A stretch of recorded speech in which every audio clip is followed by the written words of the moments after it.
I never thought the sound of laughter could break my heart.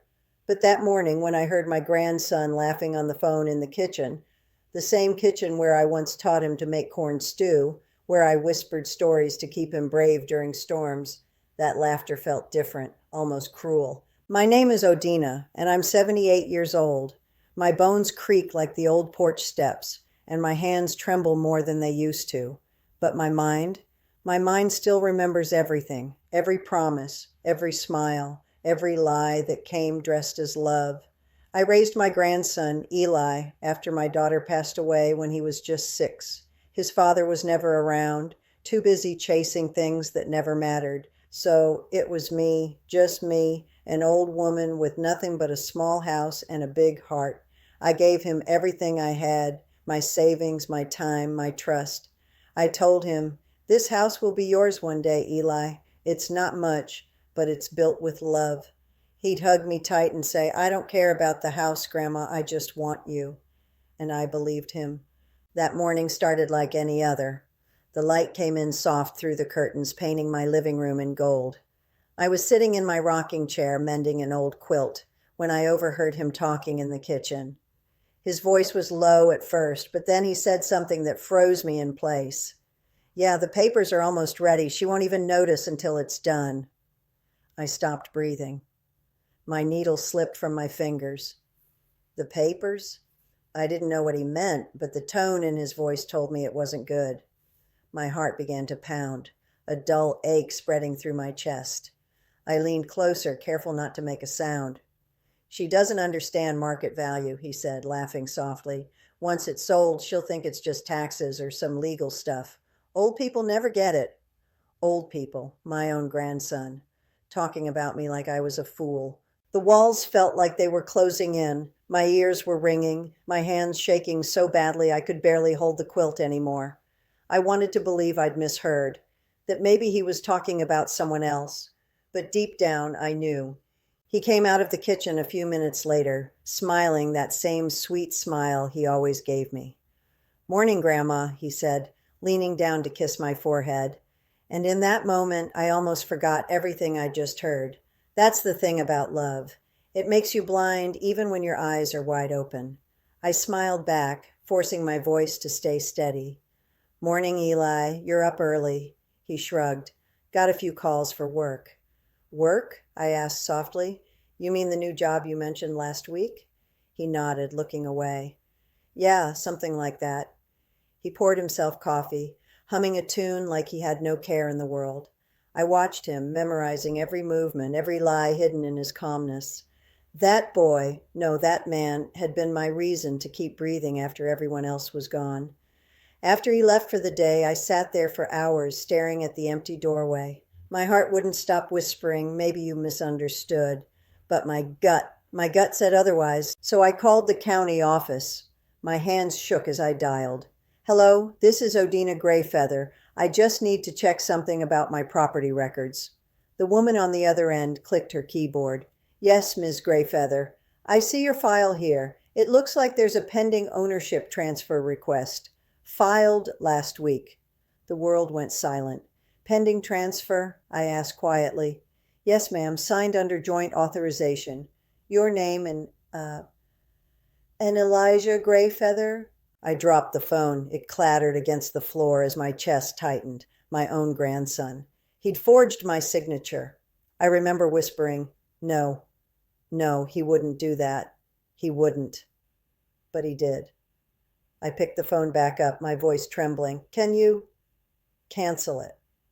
"I'm afraid not," the woman said gently. "You'll have to come down in person and file a dispute, but you'll need proof the signature wasn't yours." I thanked her and hung up, though my voice cracked halfway through. "Proof? How do you prove betrayal from your own blood?" That night Eli came home late, humming again. I asked him if he'd eaten. He smiled, told me not to worry so much. He even brought me flowers. Daisies, my favorite. That's what broke me most.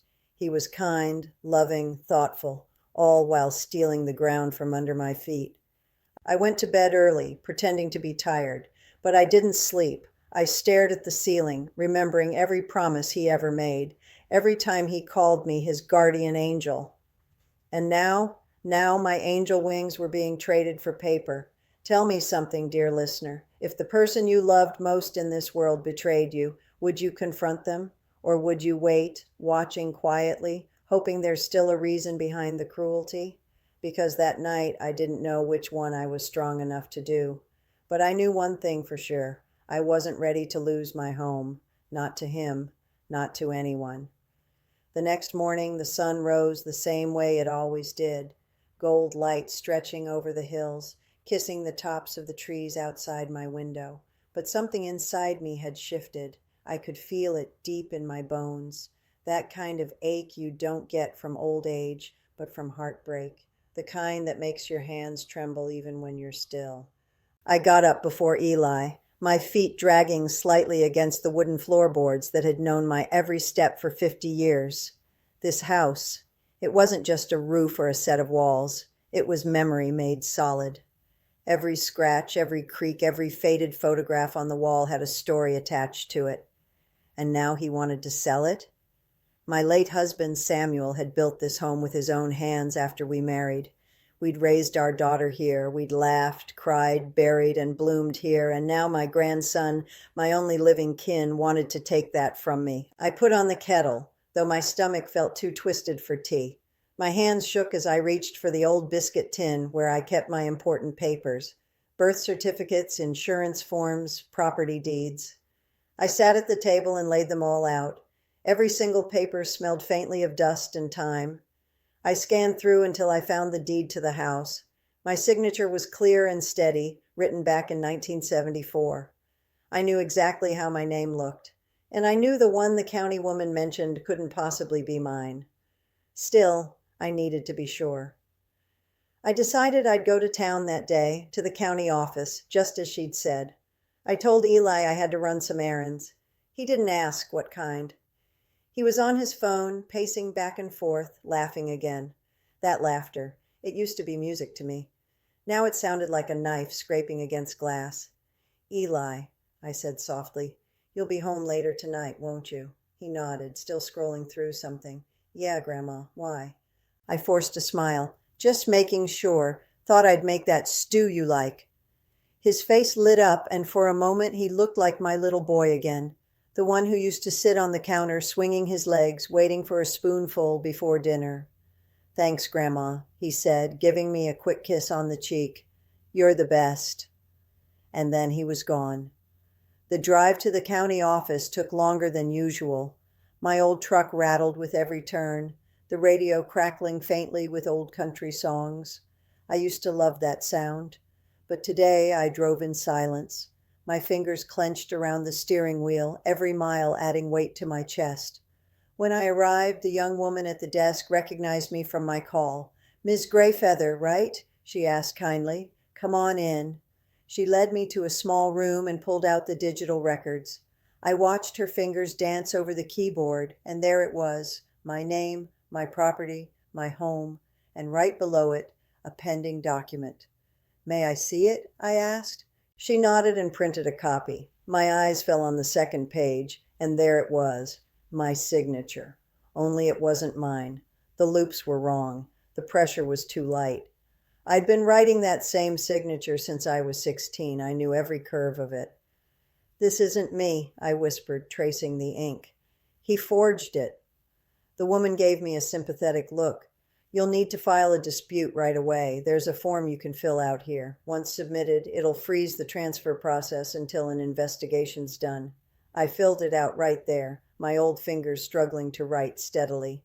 The pen slipped once, leaving a shaky line through my name. It almost made me laugh, how age made you weak at the very moment you needed to be strong. Afterward, I thanked her, and as I was leaving, she said quietly, I'm sorry, ma'am. This kind of thing, it happens more often than you'd think. I paused in the doorway. Family, you mean? She nodded, her eyes soft. Yes, mostly family. I walked out into the sunlight, but it felt cold against my skin. When I got home, Eli's car was already in the driveway. He was sitting on the porch steps, smiling like nothing in the world was wrong. Hey, Grandma, you were out for a while. Everything okay? I held the envelope tight against my chest. Yes, I said carefully. Just some errands, like I said. He stood and took the bag from my hand. You didn't have to go alone, you know. I could have driven you. I forced another smile. Oh, I've been driving longer than you've been breathing, Eli. Don't you worry about me. He laughed, ruffling my hair the way he used to when he was a boy. My heart cracked again at the gesture. Love doesn't disappear just because it's been betrayed. It just starts to hurt differently. That night, as we sat down for dinner, he seemed restless. His phone kept buzzing, and he'd sneak glances between bites. I watched him closely, my spoon trembling slightly in my hand. You've been busy lately, I said softly. Everything going well at your new job? He froze for just a moment before nodding. Yeah, real good. Big opportunities coming up. Opportunities, I repeated. That's nice. He smiled again, but it didn't reach his eyes. After dinner, when he went to bed, I slipped quietly into his room. I hated myself for it, but I needed to know. His laptop was open, the screen still glowing faintly. My heart pounded as I read the email on display, messages with a realtor, talking about the sale, talking about the property, about my house, and then the words that burned into my chest. Once she's out, we can close within a month. Once she's out. I sat on his bed, my hands covering my face, and I cried silently. The kind of cry that comes from somewhere deep in the soul, the kind that doesn't make noise because it's too heavy for sound. When I finally lifted my head, I noticed something on his nightstand, a framed photo, me and Eli standing outside the house when he graduated. He'd written on the bottom, "For Grandma, my heart, my home." My tears hit the glass. I whispered, "Why, Eli, why this way?" The next morning, I decided I wouldn't confront him yet, not until I understood why. Maybe there was something behind it. Pressure, debt, something he couldn't tell me. I still wanted to believe in him even when the truth was staring me dead in the face. So I waited. I watched. I listened. And that's when I found the letter, tucked behind a loose drawer panel in his room.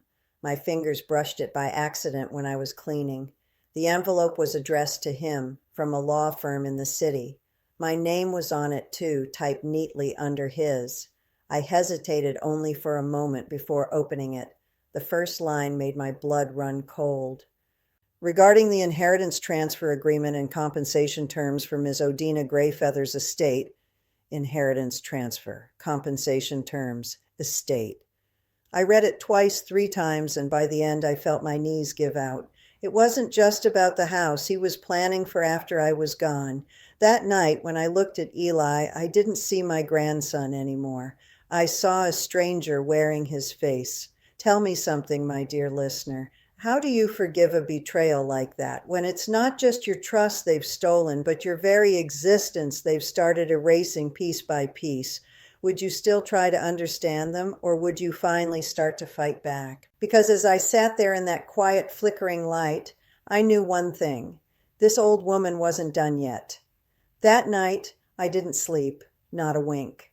The house creaked and sighed around me, the way old houses do when they're keeping secrets. My eyes stayed open, tracing the shadows across the ceiling.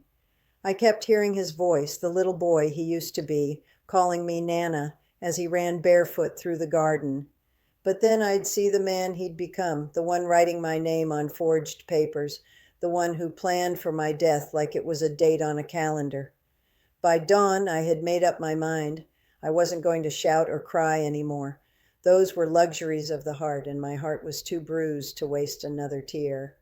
No, I would be quiet now, quiet and careful, because sometimes silence is the only weapon an old woman has left. I waited until Eli left for work before I went back into his room.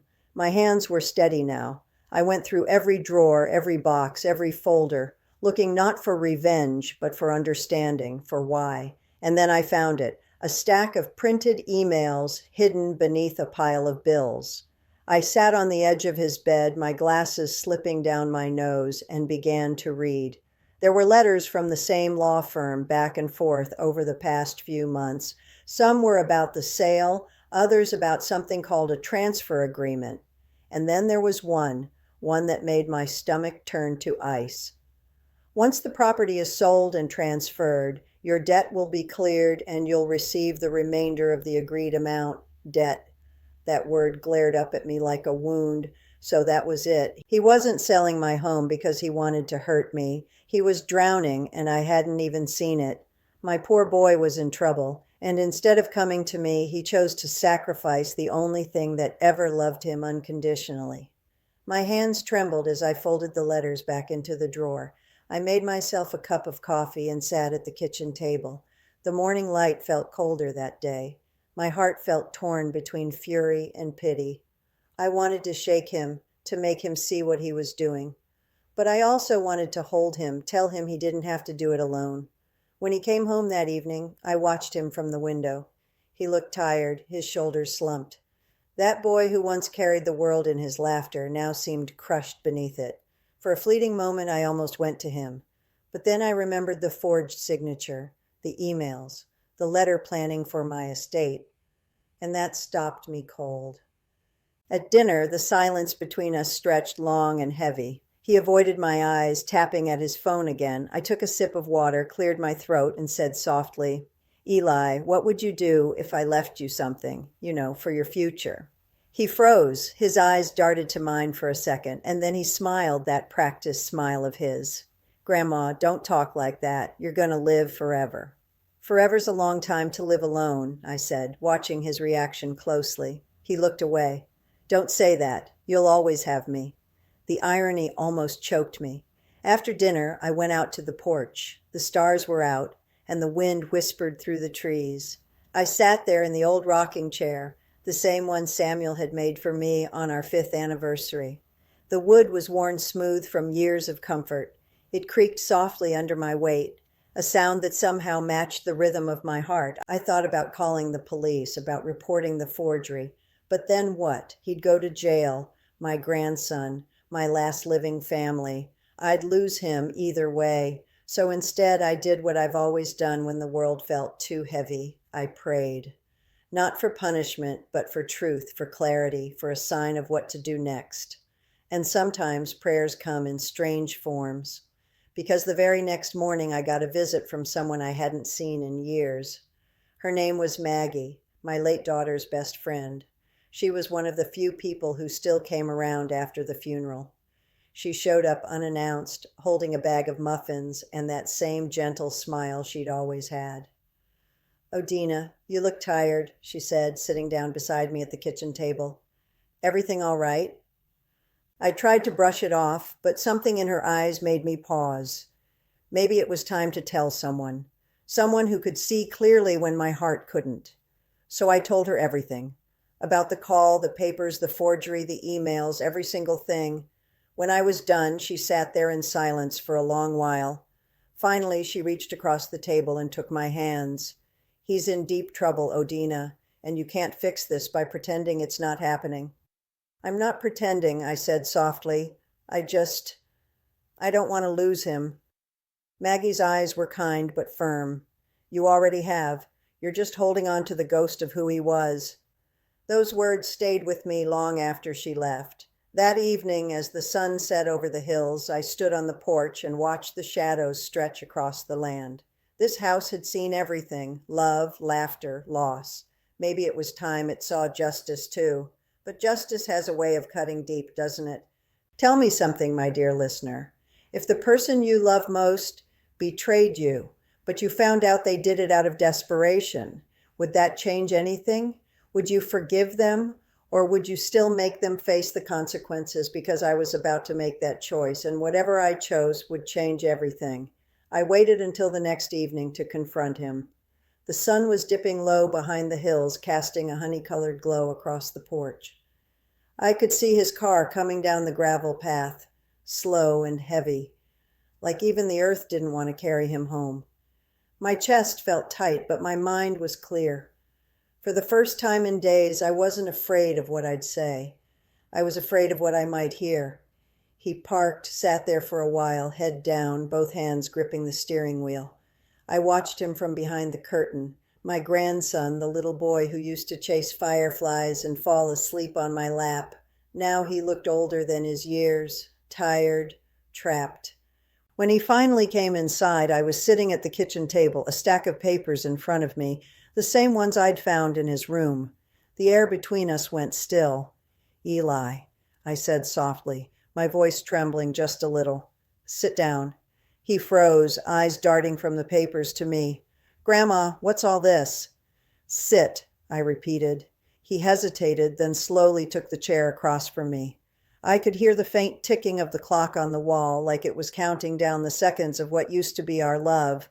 I slid one of the printed emails toward him. "Tell me what this is." He looked down at it, then back at me, and for the briefest moment I saw something flicker in his eyes. Shame, regret. But it was gone as quickly as it came. "It's not what you think," he said quietly. "Oh, it's exactly what I think," I whispered. "You forged my name, Eli. You tried to sell my house." He opened his mouth, but no words came out. Just silence. Heavy, thick silence that said more than any excuse ever could. Finally, he looked up. "I didn't want to hurt you, Grandma. I didn't have a choice."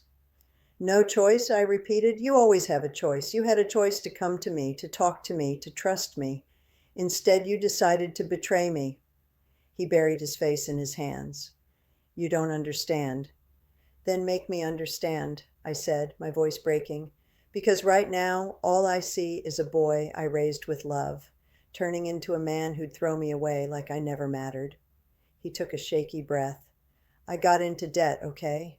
I borrowed money from the wrong people. I thought I could pay it back before you ever found out. They started threatening me, saying they'd come after the house, after you. I panicked. I thought if I sold it fast, I could fix everything before it got worse." I stared at him for a long time, my throat burning. "So you thought saving yourself was worth losing me?" He shook his head violently. "No, I was trying to protect you."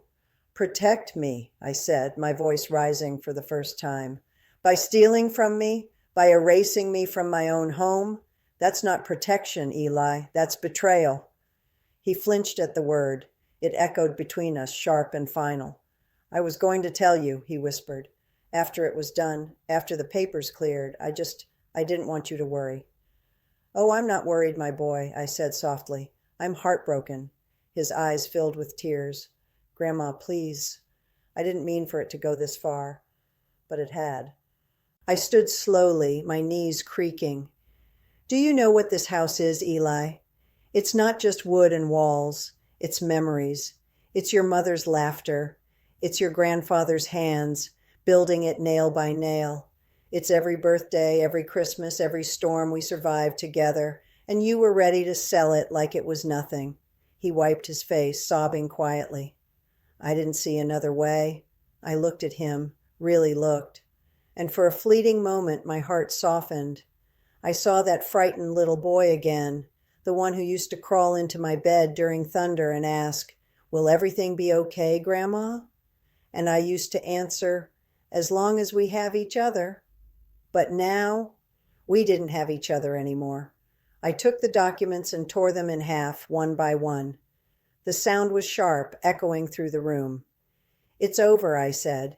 "You'll call those men tomorrow. You'll tell them the deal is off, and then you'll leave this house." He stared at me, wide-eyed. "You're kicking me out?" "I'm saving what's left of my soul," I whispered.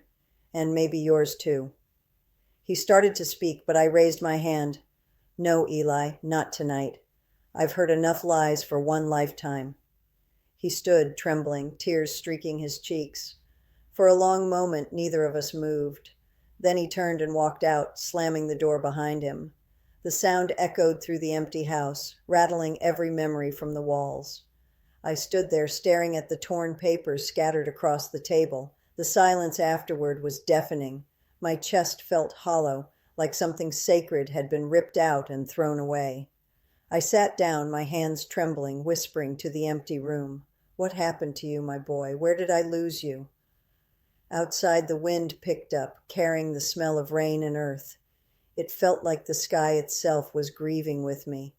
And somewhere deep inside, I knew this wasn't the end of our story, because love, even when broken, doesn't just disappear. It lingers, aching, waiting for a chance to heal or destroy completely. Tell me something, dear listener. Could you ever forgive someone who tried to take everything from you, even if they claimed it was out of love? Because forgiveness, for me, wasn't coming easy. It was buried beneath too much pain and maybe too much truth still untold. The next morning, the house was silent, too silent. No footsteps, no humming from the kitchen, no sound of the door creaking open. Eli's car was gone, his room empty, the bed still unmade from the night before. For a moment, I stood in the doorway, hoping maybe he'd just gone for air. But deep down, I knew that kind of silence only follows something that's broken. I spent the day trying to keep busy, dusting shelves that didn't need dusting, watering flowers that were already wilting. But my mind wouldn't rest.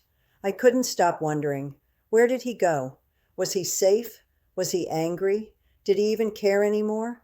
By evening, I couldn't take it anymore. I called Maggie. When she heard my voice, she came right over, still wearing her apron from her bakery job.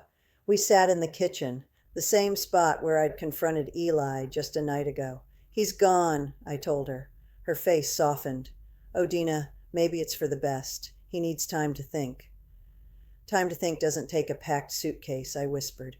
He's in trouble, Maggie. I can feel it. She hesitated, then reached into her purse and pulled out a folded letter.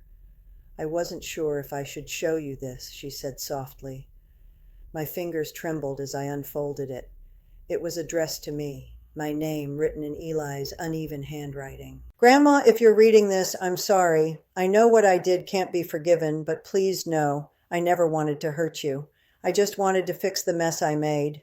I thought I could protect you from the people I owe, but it got too big. I can't face you until I fix it. If anything happens to me, please don't blame yourself. You were the only good thing I ever had. The letter slipped from my hands. Oh, Eli, I whispered, my voice cracking. Maggie reached over, squeezing my hand. He'll come back, Odina. You raised him better than this. But days passed, then weeks, and no word. One evening, as the first snow began to fall, I got a call from a local sheriff. Mrs. Greyfeather, he said, we found a car abandoned by the river. Belongs to your grandson. No sign of him yet, but we're still searching. My heart stopped. The sound of the river had always comforted me. Now it haunted me. I sat by the window every night after that, listening to the wind howl like it carried his name. Months went by. People stopped asking about him. Life went on, but grief doesn't go on. It stays heavy and quiet, tucked inside your ribs where it hurts to breathe. Then one day in early spring, I got a letter in the mail, no return address. Just a simple note inside. I'm safe. I paid the debt. I'm sorry for everything. I'll come back when I deserve to. Tears filled my eyes, spilling onto the paper. He was alive. My boy was alive. And even though I didn't know where he was, that single line, I'll come back when I deserve to, felt like a seed of hope buried deep in my heart. So I waited. Seasons changed, years passed. The garden bloomed and withered again and again. And though my hands grew weaker, I never stopped leaving the porch light on, just in case he ever found his way back home.